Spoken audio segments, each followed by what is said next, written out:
Hello, Scorpio. Ito na yung reading mo for May 23 to 31. Tignan natin ano yung mga paparating sa'yo, yung mga dapat mong malaman.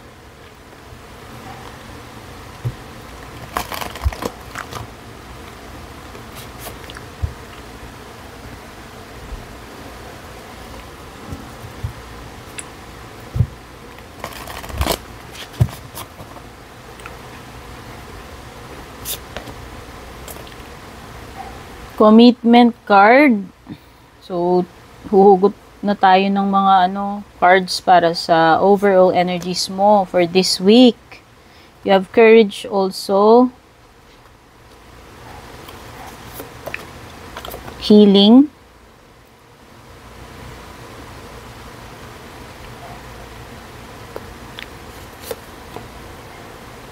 Manifestation.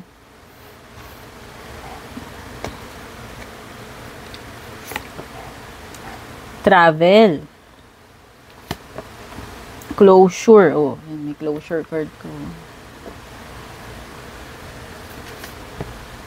Willpower. At saka truth.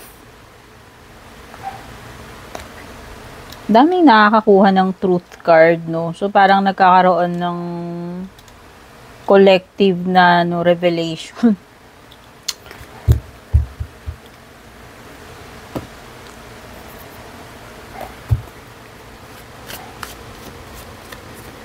Pagdating sa love reading, pwedeng masagap yung energy mo, energy ni person, ha? Tsaka nga pala yung mga readings ko dito sa page or channel ko, lahat ito ay timeless, Scorpio. Kaya kahit lumipas yung mga petsyang binanggit ko sa'yo.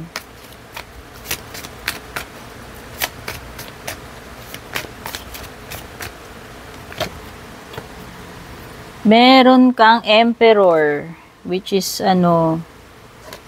Aries energy, the Fool, Hermit, which is Virgo energy, tsaka Earth sign energy. Sa bottom ng deck mo, meron kang Four of Cups.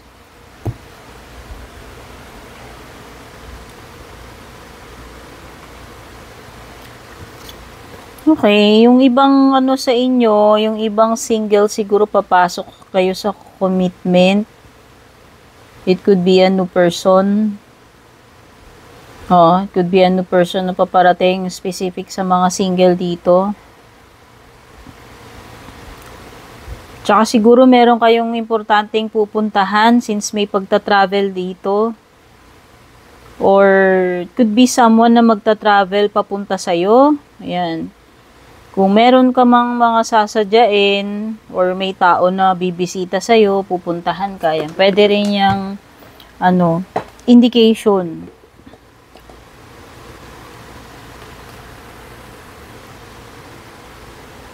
So, isa sa good news mo is healing.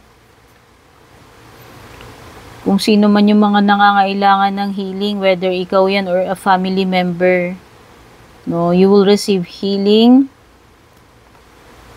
Emotional healing man yan, or about physical. Uy, merong something na manifesting dito. Okay. Kailangan maging strong. Siguro merong challenge na paparating sa iyo, Scorpio, kasi you have courage, you have willpower, and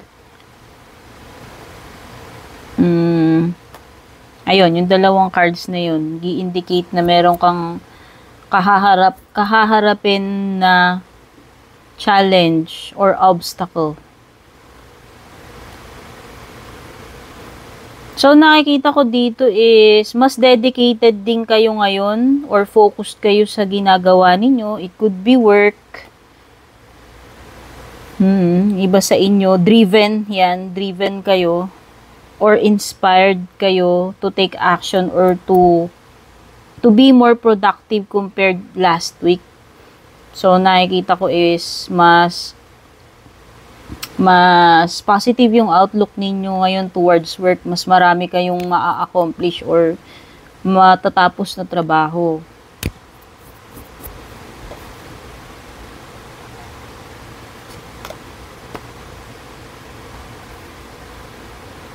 Meron kang something na mare-receive since lumilitaw yung manifestation card, or meron ng malapit ng mabigyan ng katuparan or outcome, no? Ayan, no?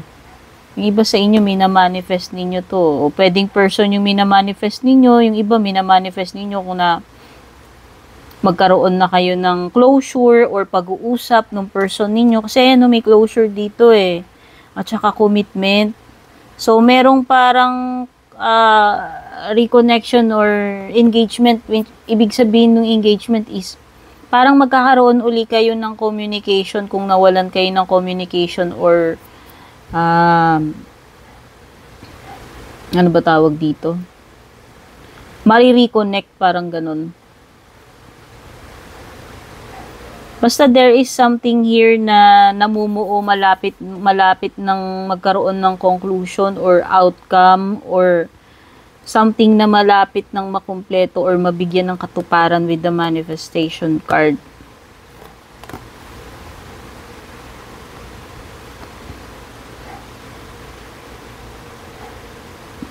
Oo, yung iba magkakaroon na ng finality or closure, whether sa romantic ito or hindi.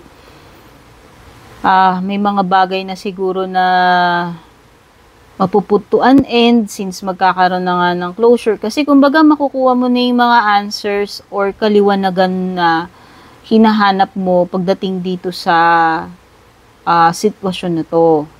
Whether sa love life mo man ito or not. No? Oo, I can see something na mabibigyan ng conclusion or ending. So, yung iba, this is also an indication ng pag-abroad, no? Baka may sign na or go signal sa inyo na pwede na kayong umalis or matutuloy yung kung ano man lakad dito or pag-abroad, no?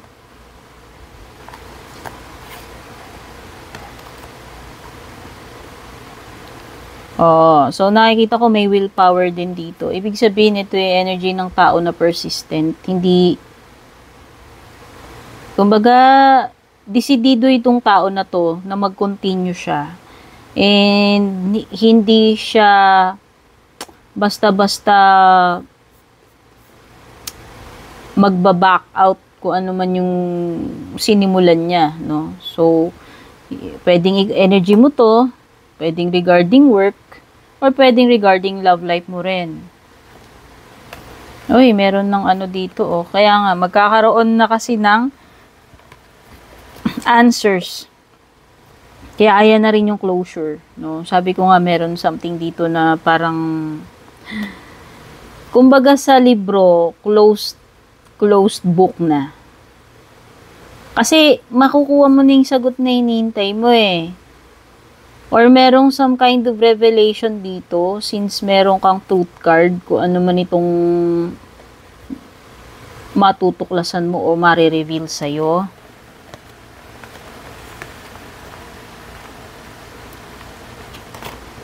Check natin love life mo. So, itong person na to is feeling lost. Hindi niya alam kung anong gagawin niya. Oo. This person is feeling lonely. Oo. Feeling niya kawawa siya or ewan ko. Feeling desperate, lonely, lost. And pwedeng confused kasi nga hindi niya alam na yung gagawin niya.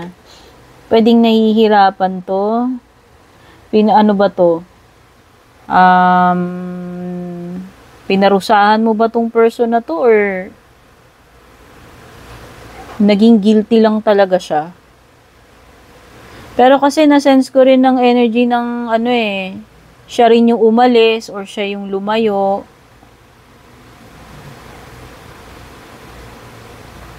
But for some reason, parang nahihirapan siya ngayon. Yun yung nasa-sense kong energy sa kanya. Or Oo, pwedeng lumayo siya or nagkaroon kayo ng parang no communication, no contact, no communication na ano, situation. Pero, para sa kanya, hindi pa tapos. Yes, meron ditong something na hindi pa tapos eh.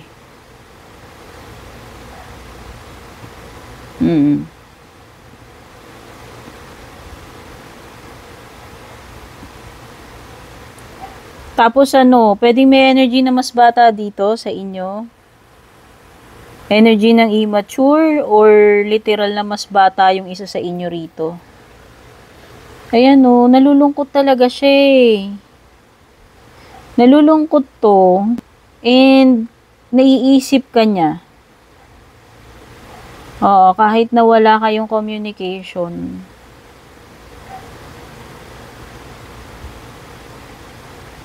Parang pinipilit niyang maging okay, maglibang, pero parang hindi niya maiwasan na sumisingit ka pa rin sa isip niya. Ayan no, hindi siya interesado kahit na may mga ibang, siguro may mga ibang nagpapapansin dito or nagpo-flirt dito sa person na to, pero parang hindi siya interesado. Baka this person is feeling guilty na hindi kanya tinrato ng tama or pwedeng nagigilty siya kasi nung una hindi kanya na-appreciate pero ngayon na-appreciate ka na niya. No, kumbaga na-realize niya na yung importansya mo, yung pinaka naging role mo sa buhay niya. Siguro iba ka dun sa mga ibang nakasama niya, na-meet niya, kaya siguro. But right now, this person is, I don't think na meron siyang ibang kakonect. Feel ko lang, single pa rin itong person na to. Kaya lang wala talaga siyang alam mo yun, wala siyang guts na harapin ka or wala siyang guts na kapalan yung mukha niya na siya yung, alam mo yun, unang mag-reach out. Okay? So, check pa natin yung ibang paparating sa'yo. Wait lang, may nakita akong, ano yan, buhok. Buhok ko, wait lang. Nadidistract ako doon sa mga buhok. Maybe you're dealing with a person. Dealing sa relationship with a younger person. Hindi ko nalalagyan ng gender. Di ba may sinasabi nga ako? Specific, merong energy dito ng young. May mga importanteng matters tungkol sa pamilya. May mga, mga pangyayari ba to o sitwasyon na importante regarding family members mo. Ayan na nga, ito na yung news na hinihintay mo. Ito na yung confirmation or answer na hinihintay mo, bird flying messages yan.